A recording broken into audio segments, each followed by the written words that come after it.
আজিৰ পৰা প্ৰায় 100 মিলিয়ন বছৰ আগত পৃথিৱীখনৰ ৰূপেই বেলেগ আছিল। মানুহৰ কোনো চিন চাবে নাছিল। সেই সময়ত বাস কৰিছিল ভয়ংকৰ জন্তু ডাইনছৰ।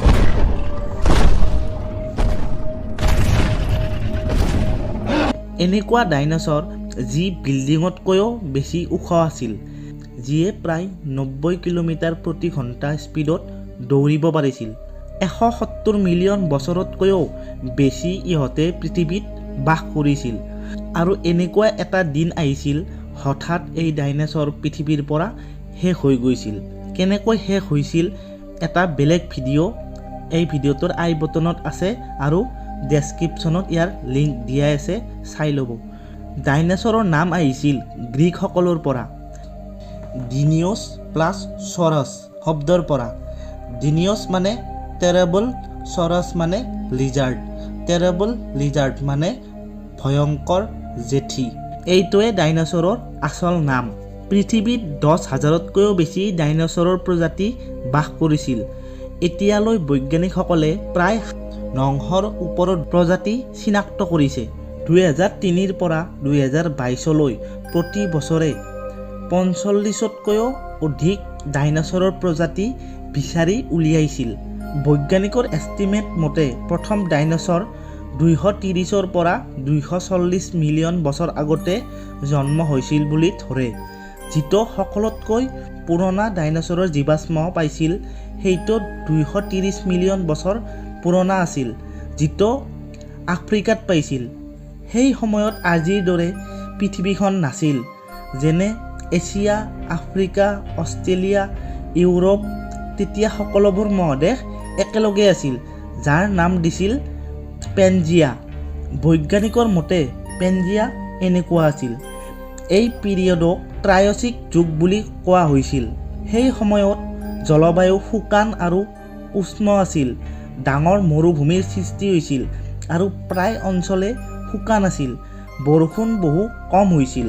এই সময়তে ডাইনছৰৰ বিকাশ আৰম্ভ হৈছিল। এই সময়ৰ ডাইনছৰবিলাক সিমান ডাঙৰ নাছিল, মাত্ৰ 2 মিটাৰ চাইজৰহে আছিল। উদাহৰণস্বৰূপে ইউৰেপ্টৰ নামৰ ডাইনছৰ সেই সময়ত পোৱা গৈছিল। এই ডাইনছৰকে বাকী ডাইনছৰবিলাকৰ পূৰ্বজ বুলি বৈজ্ঞানিকসকলে কয়। এই সময়ত প্ৰায় সকলো ডাইনছৰে জন্ম পাইছিল।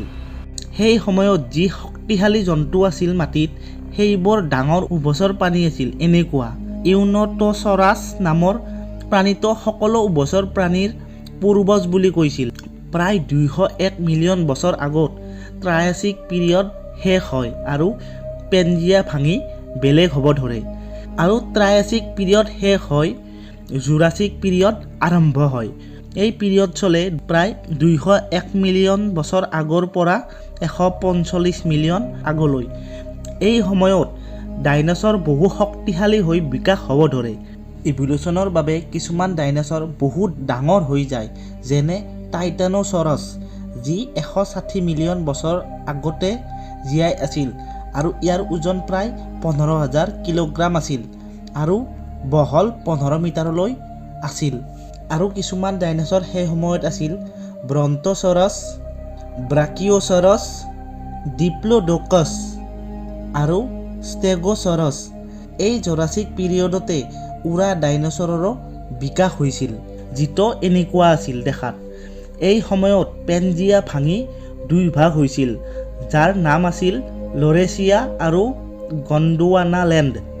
জুৰাছিকৰ পিছত আৰম্ভ হয় ক্ৰিটেচিয়াছ পিৰিয়ড, প্ৰায় 145 মিলিয়ন বছৰ আগৰ পৰা 65 মিলিয়ন বছৰ আগলৈ। এই সময়তে ডাইনছৰৰ বহু বিকাশ হৈছিল। নানা ধৰণৰ ডাইনছৰ জন্ম হৈছিল। টি-ৰেক্স, যিটো চিনেমাত প্ৰায় দেখা যায়, এই ডাইনছৰটো সেই পিৰিয়ডতে জন্ম হৈছিল। আৰু সেই সময়তে লৰেচিয়া আৰু গণ্ডৱানালেণ্ড ভাঙি আজিৰ দৰে এই ৰূপ ল'ব ধৰিছিল। এই সময়ত প্ৰায় সকলো ডাইনছৰৰে জন্ম হৈছিল। ৰেপ্টৰ্ছ, আৰ্মড ডাইনছৰ, ডাঙৰ ডাঙৰ হাৰ্বিভৰাছ ডাইনছৰ, ভয়ংকৰ কাৰ্নিভৰাছ ডাইনছৰ আৰু টাইটানোচৰাছ আৰু আৰ্জেণ্টিনোচৰাছ যাৰ ওজন 77 টনলৈ আছিল আৰু টি-ৰেক্স যিটো 40 ফুট দীঘল আছিল আৰু এবিধ আছিল অৰ্নিথ'মিমিডছ যি দেখাত অষ্ট্ৰিচৰ দৰে আছিল আৰু যি বহু স্পীডত দৌৰিব পাৰিছিল আৰু এনেকুৱা এটা দিন আহে যি হঠাৎ চব শেষ হৈ গৈছিল যিটো ভিডিঅ' মই এই ভিডিঅ'টোৰ ডেছক্ৰিপশ্যনত দি থৈছোঁ ধন্যবাদ